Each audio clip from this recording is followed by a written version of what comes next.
이스라엘의 왕이 없을 때에 일어난 일들을 우리에게 소개하고 있습니다. 자, 왕이라 하면 하나님 앞에 출입하여서 하나님의 은혜를 온 백성에게 나누어 주는 책임을 맡은 사람입니다. 선지자는 하나님과 백성 사이에서 하나님의 입장에서 하나님의 말씀을 전하는 자이고, 제사장은 하나님과 백성 사이에서 백성의 편에서 하나님 앞에 나아가는 책무를 맡은 자입니다. 그러니까 왕이 어떤 일을, 어떤 책임을 하여야 하는지를 우리가 알게 되었습니다. 그 왕이 하나님의 말씀을 온 백성에게, 하나님의 은혜를 온 백성에게 전하지 못할 때에 일어난 일을 오늘 본문의 말씀을 통해서 확인하게 되는데, 하나님의 말씀이 없게 되면 질서와 화평이 없어지게 된다라는 겁니다. 18장, 19장 말씀을 보게 되면 그때에 이스라엘의 왕이 없었고 이스라엘의 왕이 없을 그때에 하면서 사건이 일어나게 됩니다. 오늘 20장에서는 레위 사람이 그의 첩을 데리고 자기 집으로 돌아가는 길에 베냐민 지파 땅 기브가에서 일어났던 일을 우리가 알고 있습니다. 자기 첩이 죽은 것을 나귀에 실어서 자기의 집으로 돌아가 시체를 찍어서 각 지파에게 보내었습니다. 그래서 각 지파 사람들이 이게 무슨 일이냐 하고 급히 모였습니다. 그래서 칼 빼는 자가 40만 명이 모였다라고 말씀하고 있습니다. 사사기 20장 2절의 말씀, 온 백성의 어른 곧 이스라엘 모든 지파의 어른들은 하나님 백성의 총회에 섰고 칼을 빼는 보병은 40만 명이었으며 라고 말씀하고 있습니다. 그래서 이들이 레위 사람에게 이 일이 어떤 일이냐 하고 묻습니다. 그랬더니 레위 사람이 그 일에 대해서 사실과 다르게 거짓말을 합니다. 레위 사람은 자기가 맡은 본분과 책임이 있습니다. 그 일을 하지 못하였어요. 그러면 먼저 하나님 앞에 나아가 회개와 용서를 구하고 하나님의 말씀으로 깨달음을 얻어서 하나님 앞에 바로 서야 되는데, 그 일은 마치 나에게는 책임이 없고 기브아 사람들에게 책임이 있는 것처럼 돌려버리게 됩니다. 그래서 5절의 말씀에 그렇게 말씀하지요. 기브아 사람들이 나를 치러 일어나서 밤에 내가 묵고 있는 집을 에워싸고 나를 죽이려 하고 내 첩을 욕보여 그를 죽게 한지라. 그런데 19장 25절의 말씀을 보게 되면 레위인이 그 첩을 밖으로 내보냈잖아요. 내용이 다르죠.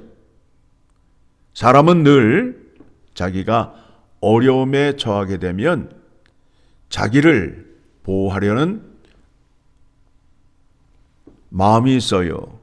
그래서 내용과 다르게 거짓말을 하게 됩니다. 그러면 거짓말을 하게 되면 내용이 확 바뀌게 돼요. 그래서 그 말을 듣고 이제 이스라엘 사람들이 방책을 내잖아요. 여러분, 무엇이 잘못됐는지를 잘 생각하셔야 됩니다. 우리가 사람에 대해서 심판하는 것은 우리에게 권한이 있다 없다? 없다. 그러면 이 일을 하나님께 맡기면 되는데 지금 이 일을 누가 처리하려고 하는 거예요? 우리가 처리하려고 하니까 문제가 일어나기 시작합니다. 그래서 이제 총회에서 결의를 합니다.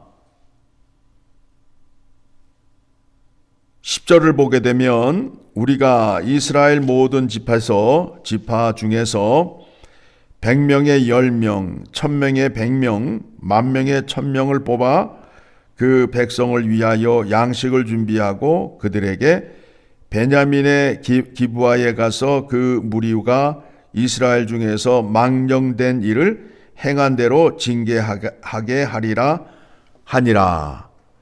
심판을 자기 손으로 하려고 하게 됩니다.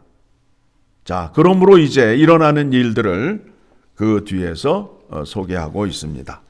자, 그러면 이제 베냐민 지파에서는 기브아 사람들이 잘못을 행함으로 인하여 그들에 대하여 하나님의 말씀으로 판단을 해야 될 거 아니에요.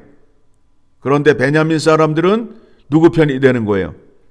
기브아 사람의 편이 되어서 오히려 잘못을 저지른 그 형제들을 옹호하는 자리에 서 있게 됩니다.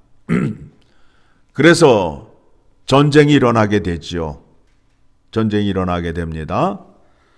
자, 이스라엘에서는 몇만 명이 나갔다고요? 40만 명이 나가고, 베냐민 지파에서는 몇 명이 나왔어요? 2만 6천 명이 나왔어요. 40만 대 2만 6천 명이 싸우게 되는데, 즉 동족 간의 전쟁을 하게 된 겁니다. 동족 간의 전쟁을 하게 됩니다. 그래서 전쟁을 시작을 해서 처음에 이스라엘 총회를 대표해서 나간 사람들이 얼마가 죽느냐 하면 2만 2천 명이 죽습니다. 우리 생각에는 이 전쟁은 보나마나 이스라엘 총회를 대표하는 군인이 승리할 것이다 라고 생각을 하는데, 생각 밖으로 먼저 21절을 보게 되면 베냐민 자손이 기브아에서 나와서 당일에 이스라엘 사람 2만 2천 명을 땅에 엎드려 드렸으나 2만 2천 명이 죽습니다. 그래서 그들이 다시 전열을 갖추고 전쟁에 나아가서 또 싸움을 하게 되니까 25절을 보게 되니까 베냐민도 그 이튿날에 기브아에서 그들을 치러 나와서 다시 이스라엘 자손 18,000명을 땅에 엎드려 드렸으니 다 칼을 빼는 자였더라. 그러니까 이제 얼마가 죽은 거예요? 22,000 플러스 18,000이니까 얼마예요? 4만 명이 어느 쪽에서 죽은 거예요? 이스라엘 총회에서 죽은 거 아니에요. 생각 바뀌죠? 그래서 이스라엘 백성들이 울며 불며 여호와 하나님 앞에서 번제와 화목제를 드리게 됩니다. 무슨 얘기예요? 우리가 잘못했습니다. 회개합니다. 그랬더니 27절에 이스라엘 자손이 여호와께 물으니라. 그때에는 하나님의 언약궤가 거기 있고, 다시 물었더니 28절 하반절에 여호와께서 이르시되 올라가라. 내일은 내가 그를 내 손에 넘겨주리라 하시는지라. 그래서 이제 다시 전쟁을 하게 됩니다. 몇 번 전쟁을 하는 거예요 지금? 3번 전쟁을 하게 되는 거죠. 3번 전쟁에 이제 참여하게 됐는데 처음에 30명가량이 죽게 됩니다. 그러니까 베냐민 사람들은 우리가 1차, 2차 전쟁에서 승리를 하였기 때문에 쉽게 이길 것이라 생각을 하였는데, 반대로 하나님께서 함께 하심으로 인하여 2만 5천 명이 죽게 됩니다. 베냐민 지파 사람이 몇 명이었다고요? 2만 6천 명이었는데 2만 5천 명이 죽게 되었어요. 몇 명 남았어요? 1,000명 남았잖아요. 자, 각 지파대로 또 백성들이 자기의 생각대로 뜻을 정하고 성질을 부리다가 결국에는 동족 간에 전쟁이 일어나고 그 전쟁의 결과는 서로 죽이고 죽여서 이스라엘 지파 중에 베냐민 지파가 없어지게 되었어요. 1,000명 남았어요. 이 문제를 우리가 어떻게 봐야 되느냐 하면 하나님의 말씀으로 모든 것을 판단하여야 하는데 사람의 생각으로 판단을 하고 결정을 했다라는 겁니다.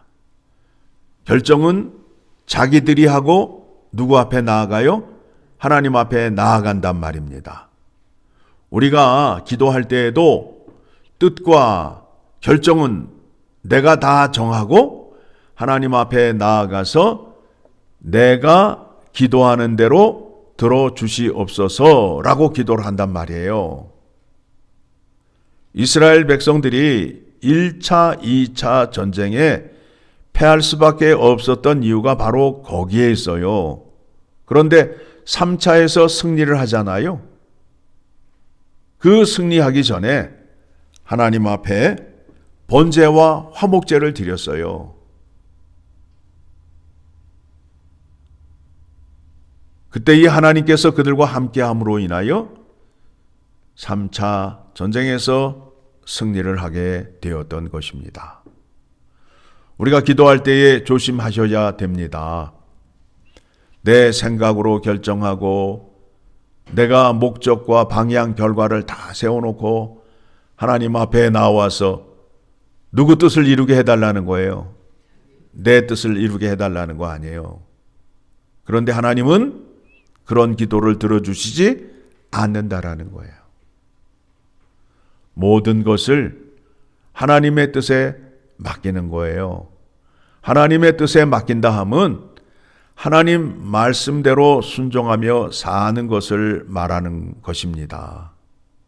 자, 이스라엘의 왕이 없을 때에 레위 사람, 베냐민 지파, 이스라엘 총회가 각자의 생각으로 판단을 하고 행하였습니다. 그 결과가 결국에는 동족 간의 전쟁으로 이어지고 서로 죽이고 죽이는 결과를 낳았습니다. 자, 하나님께서는 이 백성들을 판단하시는데 하나님께서 약속하신 말씀으로 판단을 한다라는 겁니다. 그러니까 하나님의 말씀을 잘 알고 지키는 것이 그것이 복받는 길인 것입니다. 자, 고린도전서 14장을 가게 되면 하나님을 소개하는데 어떻게 소개하고 있는지 보도록 하겠습니다. 33절 고린도전서 14장 33절 같이 읽습니다. 하나님은 무질서의 하나님이 아니시오 오직 화평의 하나님이시니라. 모든 성도가 교회에서 함과 같이 여자는 교회에서 잠잠하라. 그들에게는 말하는 것을 허락함이 없나니 율법에 이른 것 같이 오직 복종할 것이요 만일 무엇을 배우려 하려거든 집에서 자기 남편에게 물을지니 여자가 교회에서 말하는 것은 부끄러운 것이라. 무슨 얘기냐 하면 이 말씀이 오해가 있는데 교회에서 여자는 잠잠하라 아무 말도 하지 말라 그렇게 지금 말하고 있는데 그 당시 고린도 교회에는 특수한 사정이 있었습니다. 이방신을 섬기던 여사제들이 있었습니다. 이들은 자기가 이방신을 섬길 때처럼 일어서서 소리 지르기를 좋아하고 가르치기를 좋아했어요.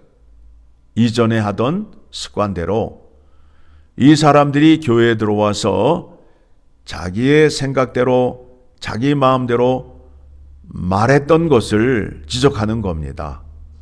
그래서 교회에서 말할 때에는 먼저 하나님의 말씀과 뜻을 살피라는 거예요.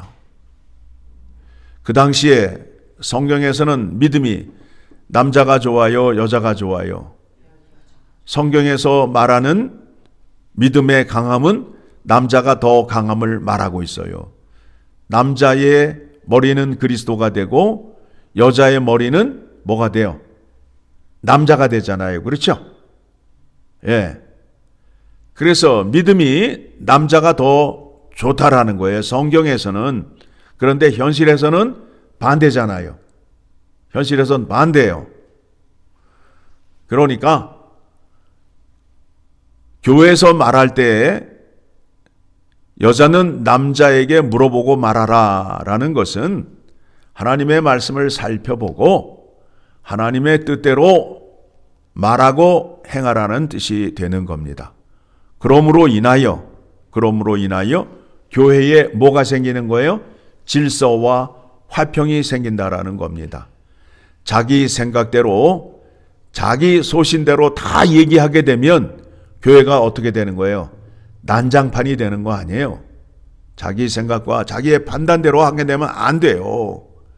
그리고 레위사라처럼 자기의 억울함을 사회적인 분노로 바꾸어서 사람들에게 선동질하고 충동질해서 결국에는 뭘 일으켜요?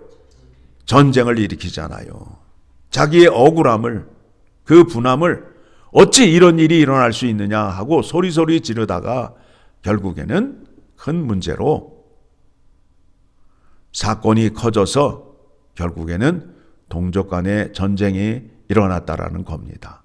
이 말씀이 교훈이 되어서 교회 안에서는 하나님의 말씀이 기준이 되고 하나님 말씀에 순종하는 성도들이 모여서 하나님의 질서와 화평을 이루기를 원합니다.